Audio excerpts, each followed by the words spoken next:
Part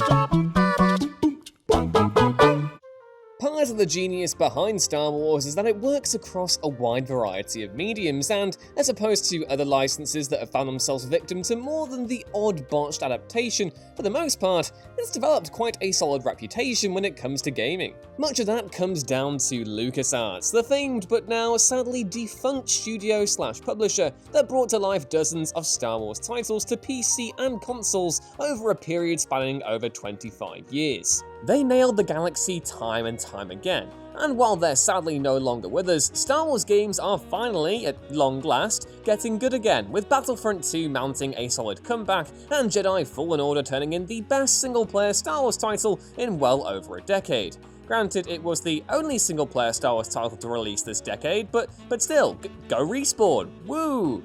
For all that the Star Wars games have succeeded though, even the best ones haven't managed to nail every aspect of the franchise. Whether through a weird narrative decision or design choice, Star Wars games have rarely ever been perfect at adapting the source material, and constantly seem to repeat the same mistakes over and over again. That doesn't make them bad games, of course, but to quote everyone's favourite Viceroy, this is getting out of hand. So, I'm Ewan, this is WhatCulture Gaming, and here are 8 times video games got Star Wars wrong.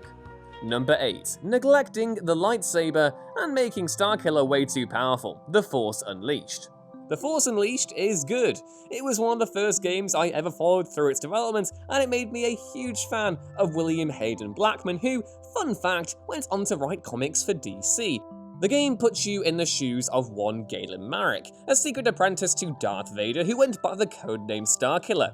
Another fun fact, he was played by Sam Witwer, who went on to voice Maul so well in the Clone Wars and Star Wars Rebels. The game placed a huge focus on the Force, but in that kind of OTT Legends-y way where you take down Star Destroyers with your bare hands and turn legions of stormtroopers into bantha fodder with little difficulty.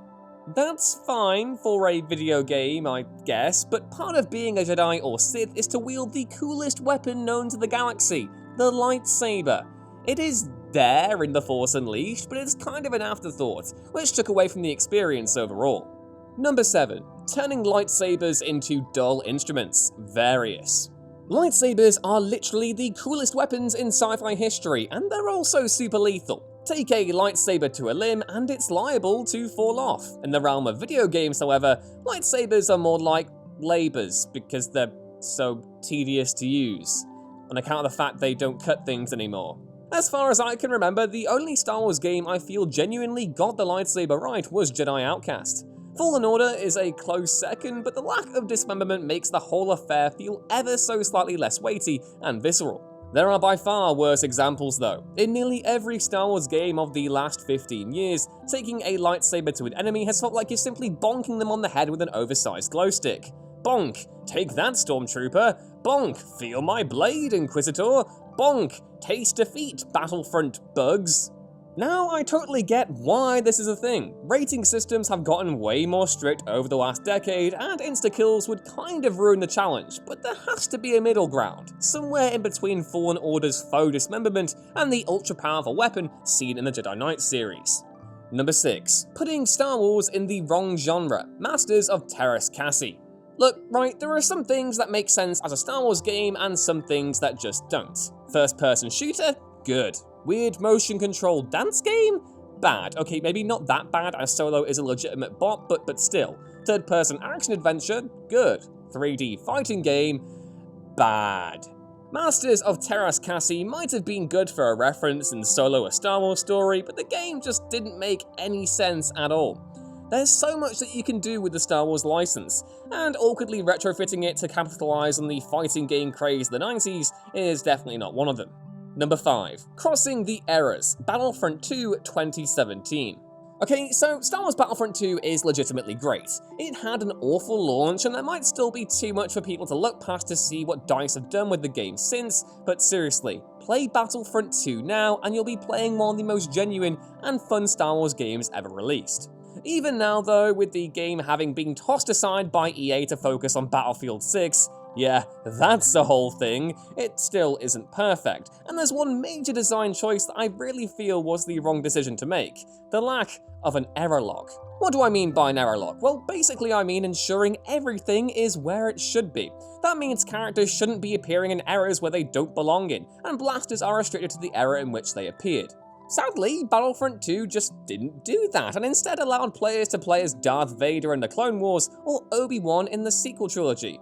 And look, right, yes, I know this makes you sound like President Business from the Lego Movie or whatever, but there's a correct place for things to be in Star Wars, and when those things aren't in the right place, it has me raising my cycler rifle and doing the Tusken Shuffle with great displeasure. Number 4. Visualizing the Force Unleashed, and the Jedi Knight series. Yes, I'm ragging on the Force Unleashed yet again, but not without justifiable cause, so long as you can count justifiable as being totally pedantic and nitpicky. I know how this makes me look. Jump back into either The Force Unleashed or its slightly inferior sequel. Seriously, The Force Unleashed 2 story lasts about 4 hours in total, and it's not good, and you'll notice the rather odd decision to visualize the Force as a weird, airy, blue thing. In fact, in the first title, whenever Starkiller charges up a Force push, it's as if he's unleashing a miniaturized spirit bomb from Dragon Ball, something we've definitely not seen in the films before. In a way, making the Force manifest intangible blueness kind of takes away from its mystical aura. Fallen Order does a much better job of articulating it all in that sense, whereas those earlier LucasArts titles, Force Unleashed and Jedi Knight specifically, never seem to feel comfortable not giving some sort of blue hue to a Jedi's abilities. Number 3. The Jedi Mind Trick, Jedi Knight, and Star Wars Battlefront. One of the major stumbling blocks with gamifying the Force is that it can be tricky adapting those powers that have so many different applications. The biggest one is undoubtedly the Jedi Mind Trick. The signature move of Obi-Wan Kenobi, aka the best Jedi ever, this particular Force ability enables the user to bend their opponent's will and force them to respond to a given command, which is actually pretty terrifying when you put it like that.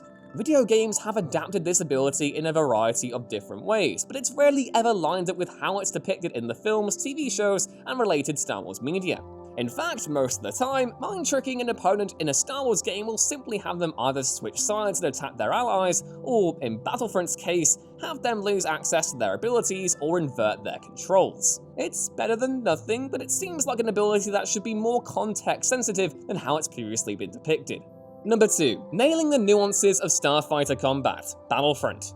If it wasn't already apparent that this video was made by DorkBot5000 or, I don't know, Darth Nerdiest the Lame, I give you this entry on the technical aspects of Starfighter Combat, because if there's anything I do know well, it's my audience. Anyway, taking the reins of a starfighter is one of the best things to do in any Star Wars game. They're fast, combat is frenetic, and when you have all the iconic sounds and visuals coming at you in a great big space battle, nothing can really top it.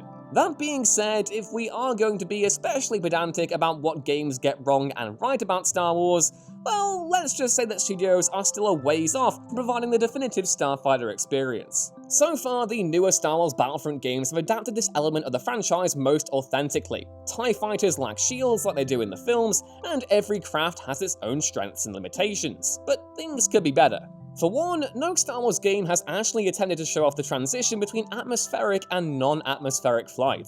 Vehicles like the Y-Wing actually perform worse when they're not in space. There are other aspects of starfighter battles that would be great to see in-game too. For instance, instead of it being piloted by a single person, wouldn't it be great to have multiple players in the Millennium Falcon at once, controlling all the different turrets and all the bombers in Battlefield?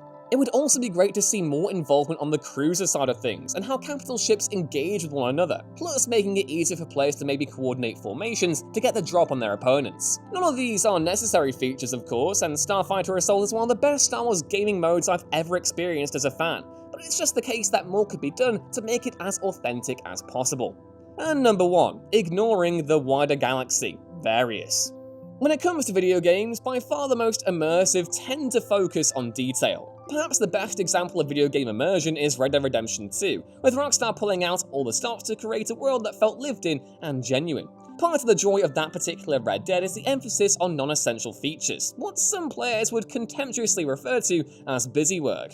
As protagonist Arthur Morgan, you can do pretty much anything: play cards, perform chores around the camp, or go fishing, all with the idea of making the player feel like they're inhabiting a genuine space. Now, what's this got to do with Star Wars? Well, the franchise itself is one of the most elaborate and fleshed out properties ever committed to film.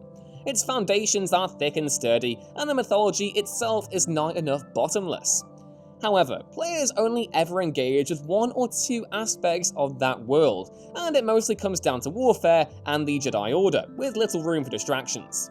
That's fair, given they are the two most important tenets of the franchise, but when will players get to try their hand at bounty hunting in a good game, I should clarify? Star Wars Bounty Hunter is not good, Scott Tailford, smuggling, or even a friendly game of sabacc or holochess. Part of the joy of Star Wars is those little details, but for the most part, players only get to engage with that universe by blasting or slicing it to pieces. Why not try a different approach? Like, I don't know, maybe being a politician on Coruscant, and you get to rally ET around your trade legislation that you've crafted before it got nuked by the trade delegation from Malastair. That's a bad idea. Okay.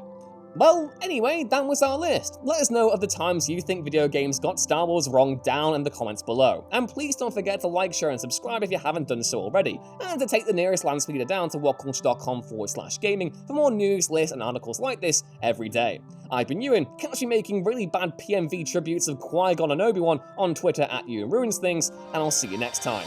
Bye!